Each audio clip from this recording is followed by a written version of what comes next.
요한계시록 19장 6절입니다. 또 내가 들으니 허다한 무리의 음성도 같고 많은 물소리도 같고 큰 뇌성도 같아서 가로되 할렐루야 주 우리 하나님 곧 전능하시니가 통치하시도다. 우리가 즐거워하고 크게 기뻐하여 그에게 영광을 돌리세. 어린 양의 혼인 기약이 이르렀고 그 아내가 예비하였으니 그에게 허락하사 빛나고 깨끗한 세마포를 입게 하셨은즉 이 세마포는 성도들의 옳은 행실이로다 하더라. 이 네 번째 할렐루야 찬송 부분입니다. 앞에 할렐루야가 바벨론의 멸망에 관한 것을 주된 내용으로 했다면 이제 6절에 등장하는 할렐루야는 더 적극적인 면, 주 우리 하나님 곧 전능하시니가 통치하시도다라는 적극적인 내용을 가지고 할렐루야 찬송이 터져나오고 있습니다. 물론 이 찬송은 앞에 있는 찬송들을 다 합하여 바벨론의 멸망과 그리고 어린 양의 혼인잔치 이렇게 두 내용을 포함한 할렐루야입니다. 이 부분은 11장, 계시록 11장 15절에 가시면 일곱째 나팔에서 이미 한번 이 상황을 환상으로 묘사했던 부분입니다. 11장 15절에 갑시다. 일곱째 천사가 나팔을 불매 하늘에 큰 음성들이 나서 가로되 세상 나라가 우리 주와 그 그리스도의 나라가 되어 그가 세세토록 왕노릇 하시리로다 라고 이미 일곱째 나팔에서 이 장면과 내용이 한번 묘사됐었고 18절에 이방들이 분노하며 주의 진노가 임하여 죽은 자를 심판하시며 종 선지자들과 성도들과 또 물은 대소하고 주의 이름을 경외하는 자들에게 상 주시며 또 땅을 망하게 하는 자들을 멸망시키실 때로소이다 하더라. 그러니까 이 그리스도 나라가 임하고 그가 왕노릇하는 하나님 통치의 완성은 두 가지 면으로 묘사되고 있죠. 부정적인 면에서 원수들의 심판과 긍정적인 면에서 하나님의 백성들의 구원입니다. 그것이 지금 오늘 본문으로 오시면 그 구원을 오늘 본문에서는 어린 양의 혼인 기약 이렇게 되어 있죠. 나중에도 21장 가면 등장을 합니다만 이 새 예루살렘 혹은 신부라는 단어들로 교회를 지칭하고 그리스도께서 신랑이 되시고 교회가 신부가 되어 영원한 나라를 이루는 것으로 말하자면 이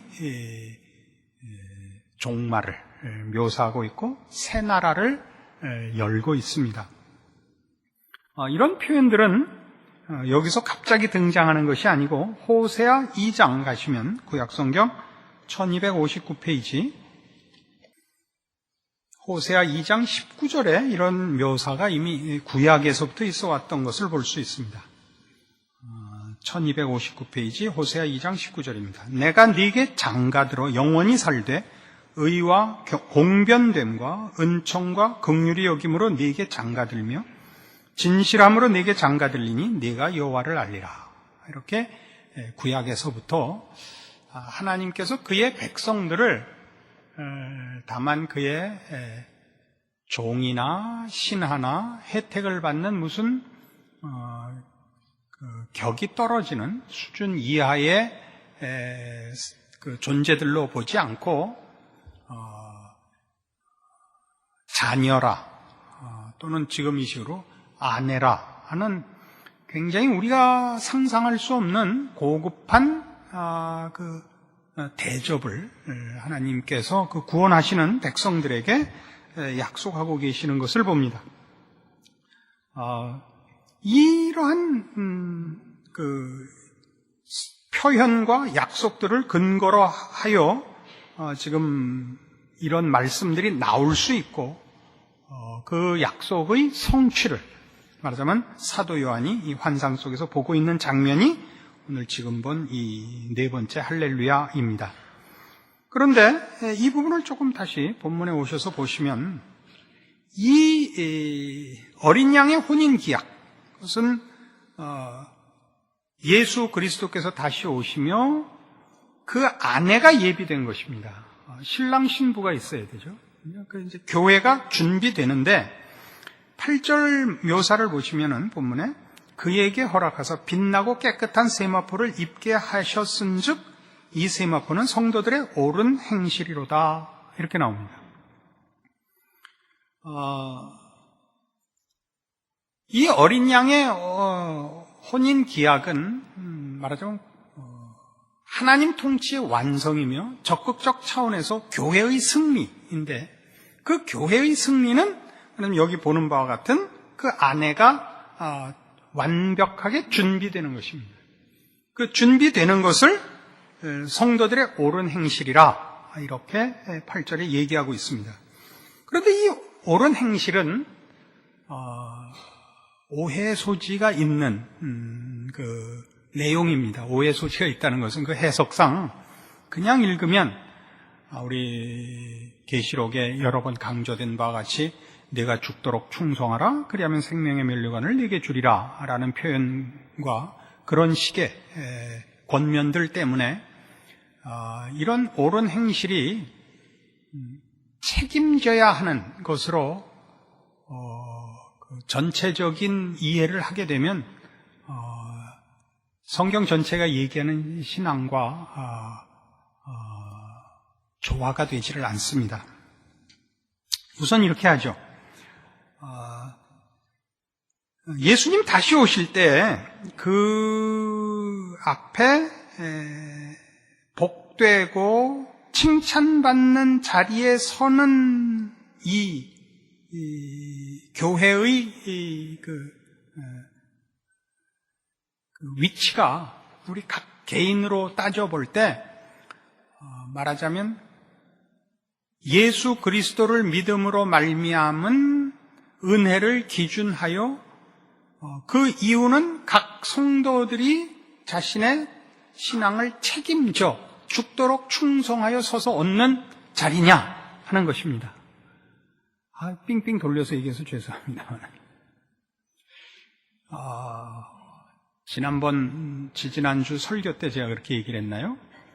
순교자들은 다 배반하기 전에 그만 죽는 바람에 순교자가 됐다, 그렇게 설명을 했나요? 그렇게 설명한 것이 순교한 분들의 신앙을 과소평가하려고 하는 게 아니었다. 그때도 그랬습니다. 말하자면 그때 고문을 못 이겨서 나 예수 안 믿는다 라고 한 분들이 사도 베드로가 그랬던 것 같이 대성통곡을 했다고요. 진심은 그렇지 않은데 몸이 견뎌내질 못했다고요. 이 문제는 생각보다 어려워서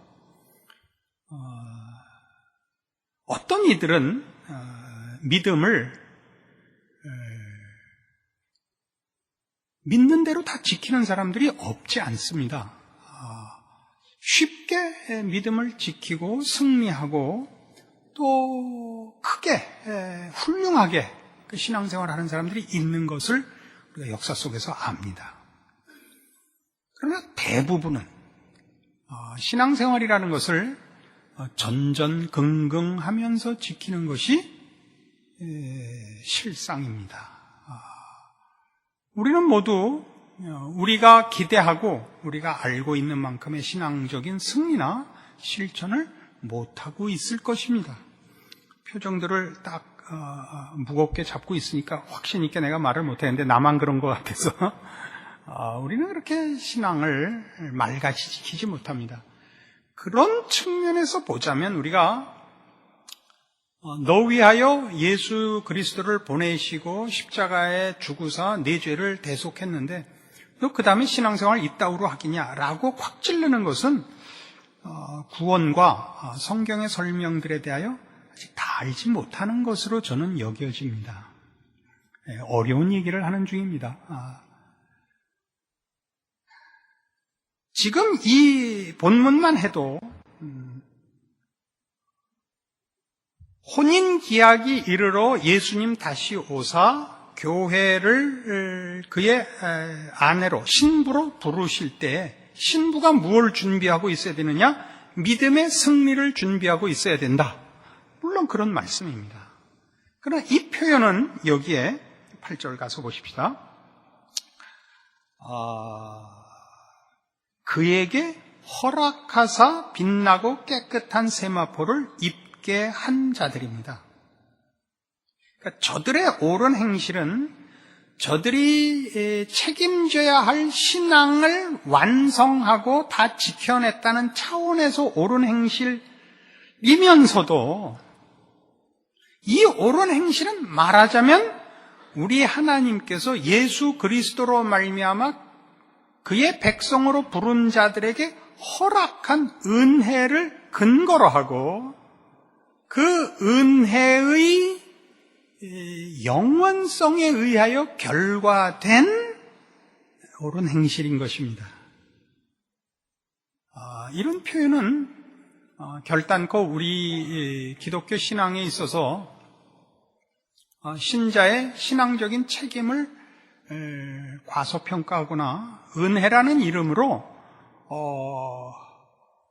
방종을 허락하는 의미가 아니고 하나님이 어떤 분이냐 하는 문제에 대하여 하나님이 우리에게 대하여 창조주시며 구원자이신데 그가 우리를 만들어 놓고 어떻게 하나 보자 하신 분이 아니며 동시에 구원을 허락하고 받은 바 구원을 어떻게 쓰나 보자라고 이렇게 지켜보는 분 정도가 아니라 창조를 하시면 그 창조의 의도와 목적을 가지시며 그 목적을 이루시는 분으로서 시작을 하셨고 구원을 하시면 구원의 영광되고 놀라운 결과를 목적하시고 의도하시고 이루실 작정 속에 허락하신 분이다라는 의미인 것입니다.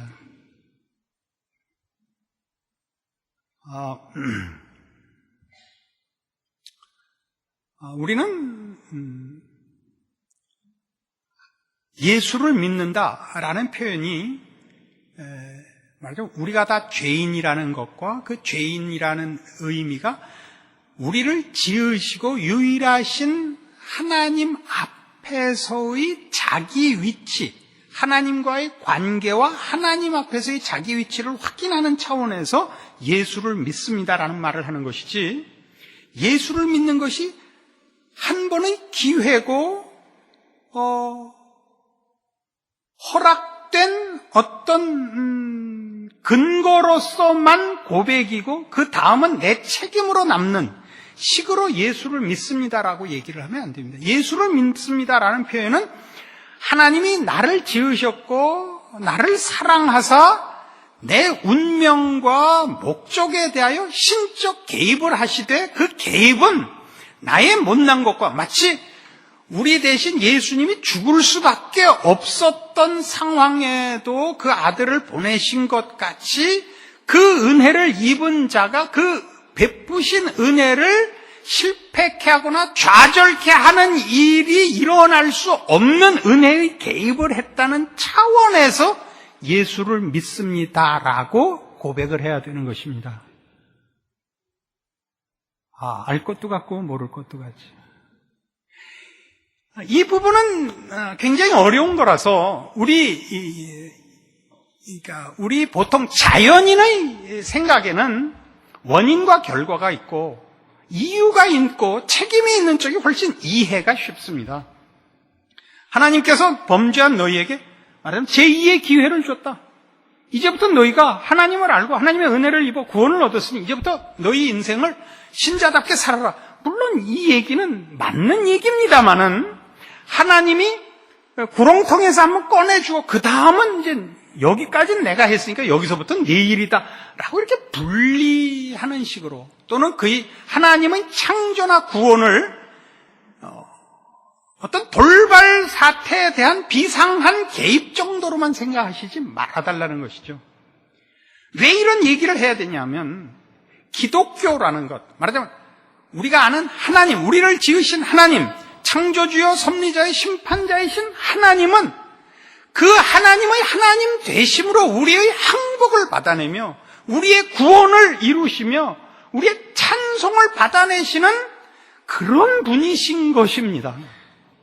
그러니까 기독교 신앙에는 어느 부분에도 나는 충성했다, 나는 인내했다라는 내 얘기가 들어갈 여백이 없는 종교요 신앙인 것입니다.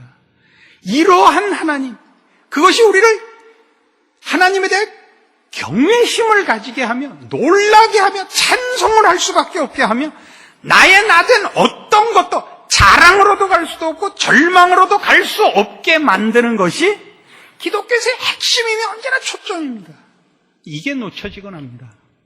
그래서 여러분은 별로 재미있어 보이는 얼굴은 아닙니다만 저는 이 얘기를 할 수밖에 없는 것입니다.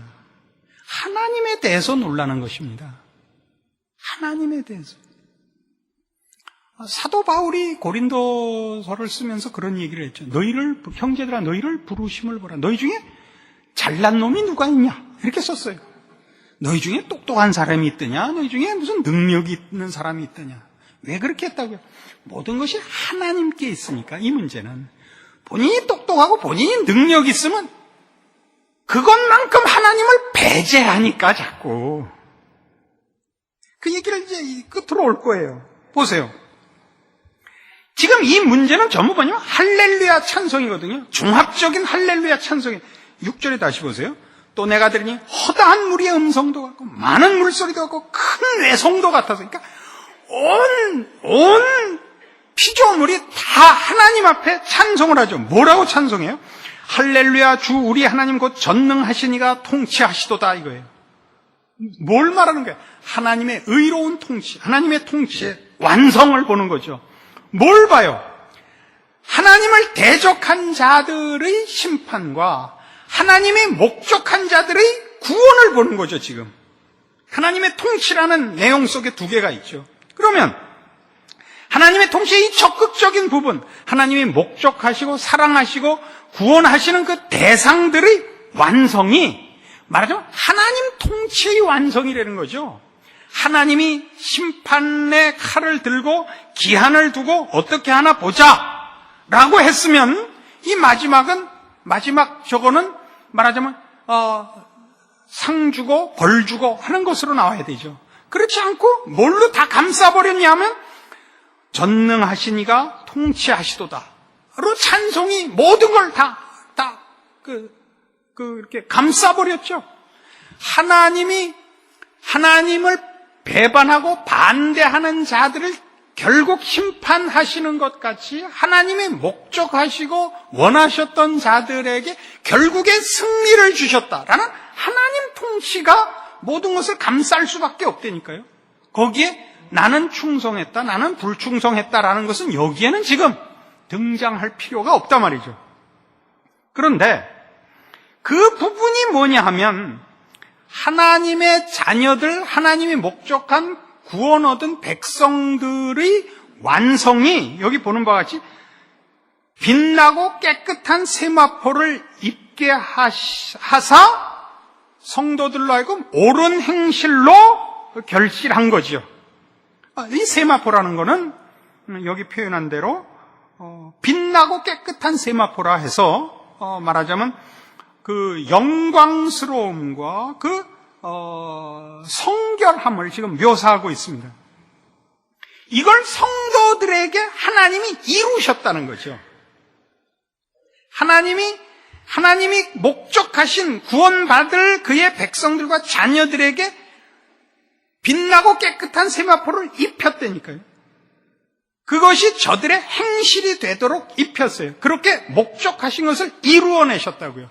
근데 우리 모두가 보면 아까 서두에 이걸 시비를 걸었습니다만 이것이 우리가 이해하기에는 하나님의 말씀을 따라 죽도록 충성한 자는 옳은 행실이라고 상받을 만하고 그렇게 못했으면 혹 구원은 받더라도 부끄러운 구원을 받아야 될 텐데 이렇게 우리 머릿속에는 구별이 되는데 성경은 이 빛나고 깨끗한 세마포를 성도들에게 입히시고, 하나님이 입히시고, 그러니까 실패가 있을 수 없고, 조금 전에 한 구별도 없죠.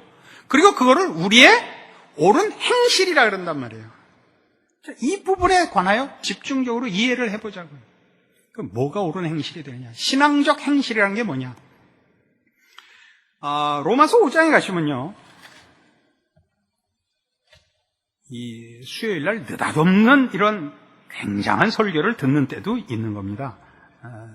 준비 안 하고 오셔서 혹시 머리가 연기가 날지도 모르겠는데 중요한 문제니까 따져봅시다. 로마서 5장 1절부터 봐요. 그러므로 우리가 믿음으로 의롭다 하심을 얻었은즉 우리 주 예수 그리스도로 말미암아 하나님으로 더불어 화평을 누리자. 또한 그로 말미암아 우리가 믿음으로 서 있는 이 은혜에 들어감을 얻었으며 하나님의 영광을 바라고 즐거워하느니라. 여기까지 우리가 잘 알고 있는 구원에 대한 설명입니다. 그죠? 구원을 얻었다. 이제 하나님의 영광을 바라고 그 구원의 완성까지 가자. 해놓고 뭐가 금방 등장하죠? 충성을 요구하거나 승리를 권면하는 것이 아니라, 다만 이뿐 아니라 우리가 환난 중에도 즐거워하나니 이는 환난은 인내를, 인내는 연단을, 연단은 소망을 이루는 줄 알미로다 해서 느닷없는 내용이 나오죠. 환난과 인내가 나옵니다. 왜 갑자기 환난과 인내죠? 우리 다 현실로 돌아와서 생각해 보세요. 오늘 기도에도 그랬죠. 늘 주일 기도에도 늘 그렇다시피 우리 모든 성도들이 겪는 공통된, 기독교 역사상 모든 성도들이 겪은 공통된 신자의 현실은 뭐냐 하면 믿음의 실패들입니다. 믿음의 승리가 평생에 몇 개 없고 대부분 믿음을 실패합니다. 왜 하나님이 우리에게 믿음의 승리를 주지 않고 실패를 주죠? 아니, 믿음의 승리는 뭐고 믿음의 실패는 뭐죠? 믿음이라는 게 뭐죠? 믿음은 기독교에선 대상에 관한 것입니다. 내용에 관한 것이 아닙니다. 기독교에서 믿음은 대상에 관한 것입니다. 하나님에 관한 것입니다. 하나님의 뭘 믿어요? 우리를 향하신 하나님의 사랑과 능력을 믿습니다. 이게 기독교 신앙이죠.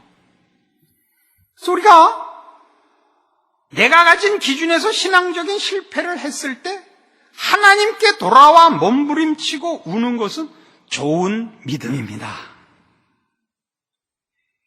여기에 열쇠가 있습니다.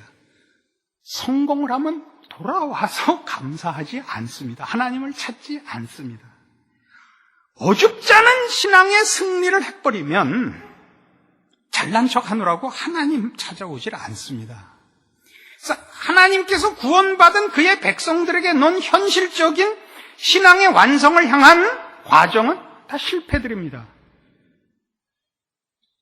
왜라고요? 하나님께 찾아오라고, 더 하나님께 의지하라고.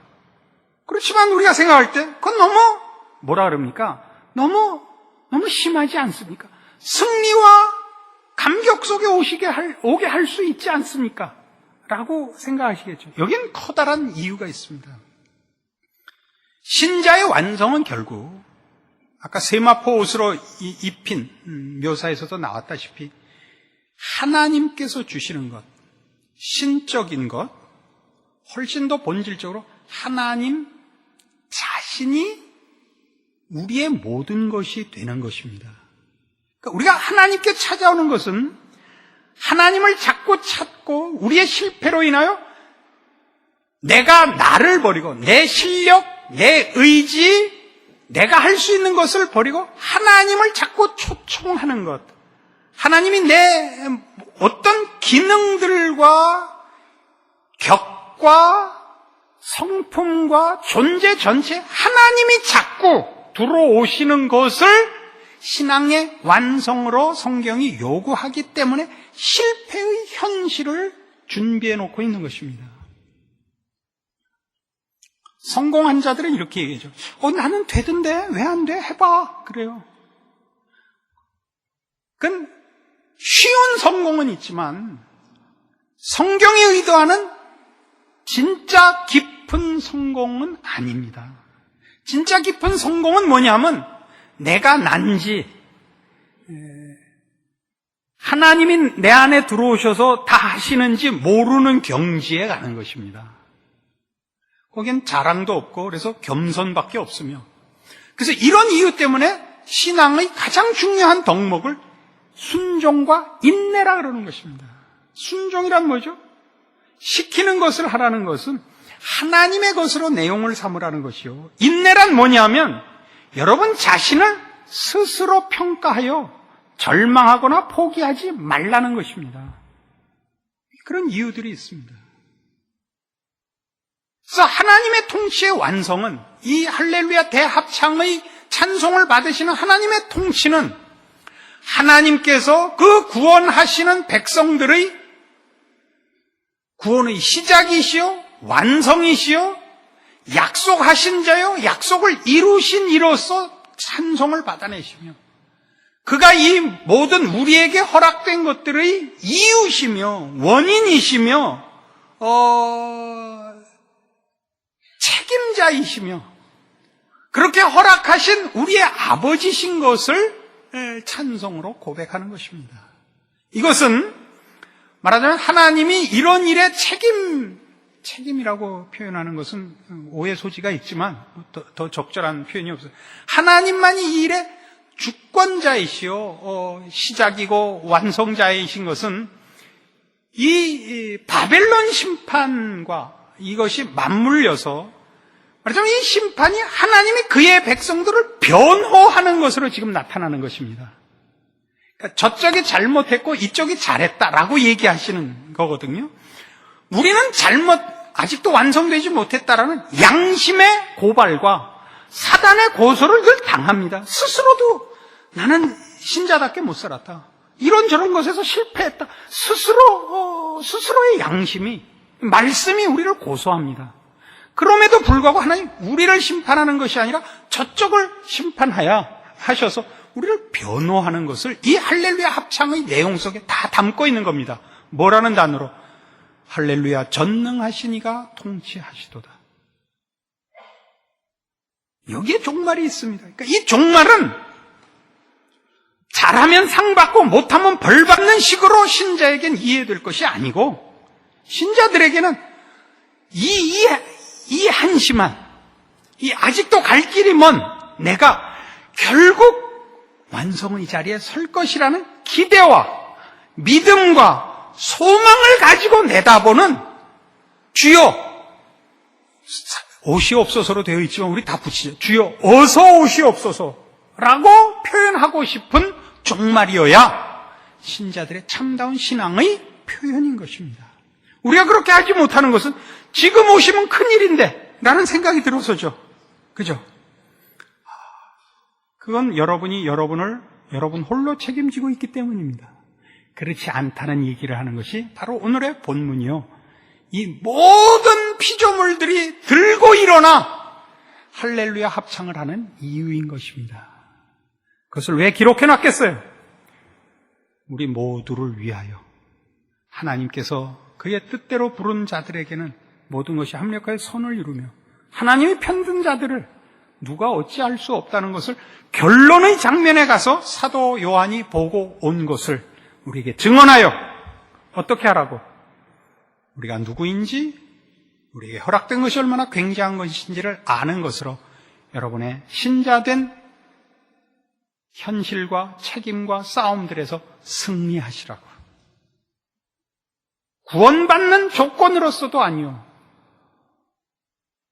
책임으로서, 여기 묘한 표현입니다. 책임으로만이 아니라 그렇게 부름받은 은혜와 사랑과 하나님의 놀라운